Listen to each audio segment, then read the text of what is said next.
amount of money will ever make you wealthy.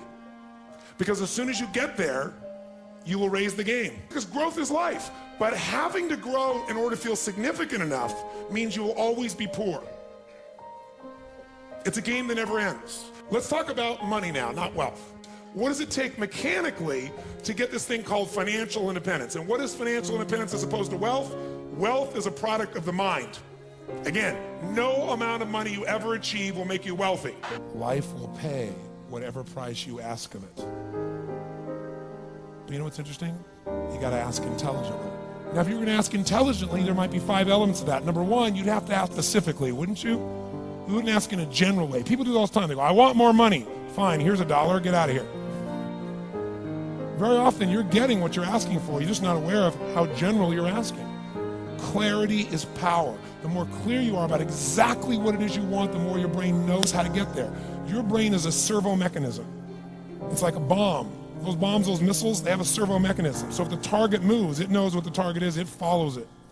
Your brain, when you condition it, knows exactly what to go for and it'll find a way to get there. But when you decide what's most important to you, your brain goes after it.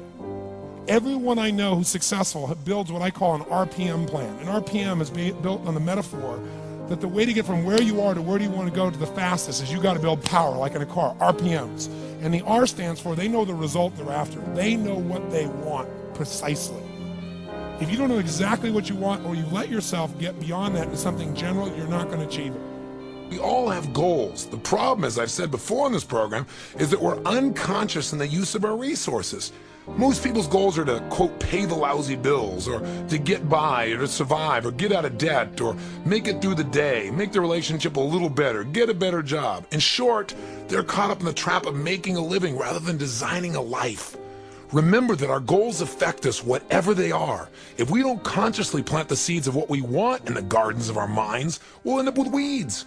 If we want to discover the unlimited possibilities within us, we must find a goal big enough and grand enough to challenge us to push beyond our limits and discover our true potential.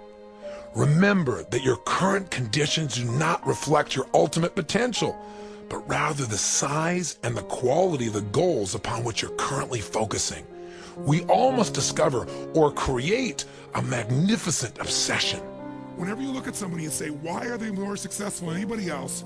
It's always because of step 1, they've raised their standard. If you go back home and you want to change your life in any way, personally, professionally, or your company, as boring as it sounds, as stupid as it ain't it sounds, because even though that's not sexy, it is the only thing that creates lasting change. You can go on a diet and you can lose weight, but what will that person eventually do? They'll go where? Back, unless they raise their standard. Now that sounds so trite and stupid and positive thinky or old school, but the truth is it's the truth. So maybe I can language it in a way that's more compelling to you or more simple. What does it mean when we say raise our standards? It means you turn your shoulds into musts. The difference in people is that they turn their shoulds into musts. The things that you used to say I should do, you do your shoulds when it's convenient, when it's comfortable, when it goes your way. But when something is a must, not to other people, but a must to you, do you find the way to get it done, yes or no? So the difference in people is what's their must, or another word for that is what's their standard. If you want a great jump in the quality of your life, an extraordinary jump in the quality of your life, you got to set yourself up to win. You got to set yourself up with a process that allows you to consistently grow, consistently enjoy your life, and consistently produce the results that you're really after.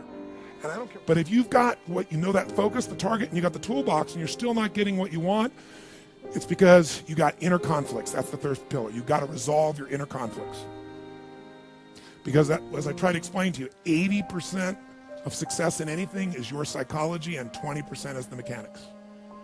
So those inner conflicts are when you take 2 steps forward and you pull 3 steps back, right? When you say, boy, I'm totally committed to this, but you don't follow through. This is my expertise, the why guy part. Why? Why do you keep saying you want this? You have crystal clarity and you have the tools and you're still not getting it. There's a conflict in you. You want to be totally successful, but you're afraid at some level that if you are totally successful, you will not be loved. You'll be rejected.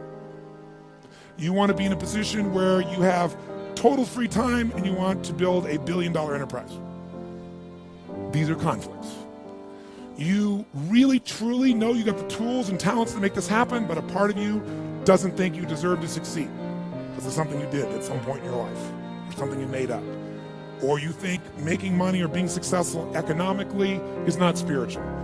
And you're committed to being spiritual, and yet the other part of you, it's the inner conflicts between fighting parts. So what do we do in this third pillar? Think of it as a vault we got to unlock. Think of it as unlock and unleash. That's the third pillar. The way you unlock and unleash is you identify the conflicts. You get clear what they are. So you may have total clarity, even the tools, but how can you totally unleash and commit when you're being pulled in two different directions? You say, Tony, how do I solve that? There isn't one way. You've got to get clear about what's most important to you today, not what you think you should do based on an old blueprint, an old belief system, your parents, society, your friends. Otherwise, you'll succeed and not be fulfilled. So once you identify the conflicts, now what you got to do is align. Align your life with what you really value.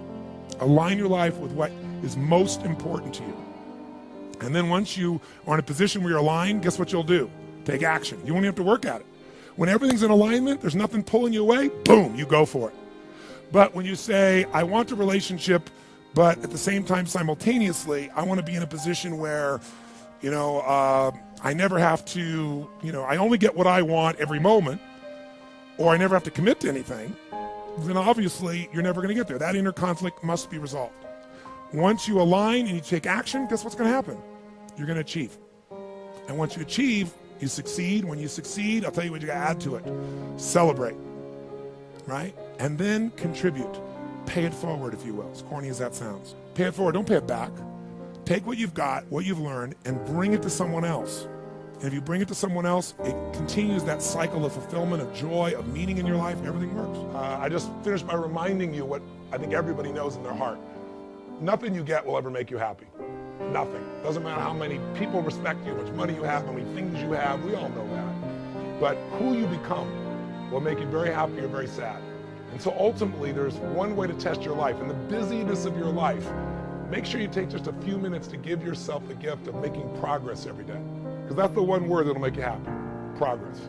Doesn't matter what you achieve. Feels good for how long. You got it. It's wonderful. It's exciting. You appreciate it. And then you move on. But if you're still growing, if you're not growing, you're dying. If you're making progress, if you're not where you want to be physically, but all of a sudden you took this book and you started to make some simple changes, and you started to walk, move, exercise, you make a couple dietary changes, you got some energy now, and you start feeling it every day, even if you're not yet to the 30 pounds you want to lose, just the momentum will make you happy.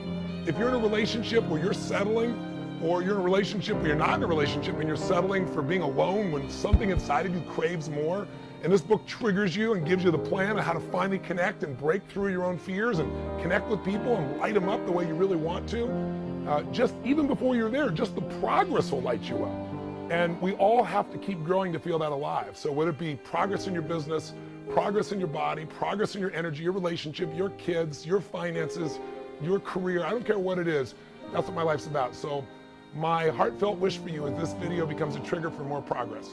And that out of that progress, you'll have things that you enjoy in your life that you'll now be able to give to other people too.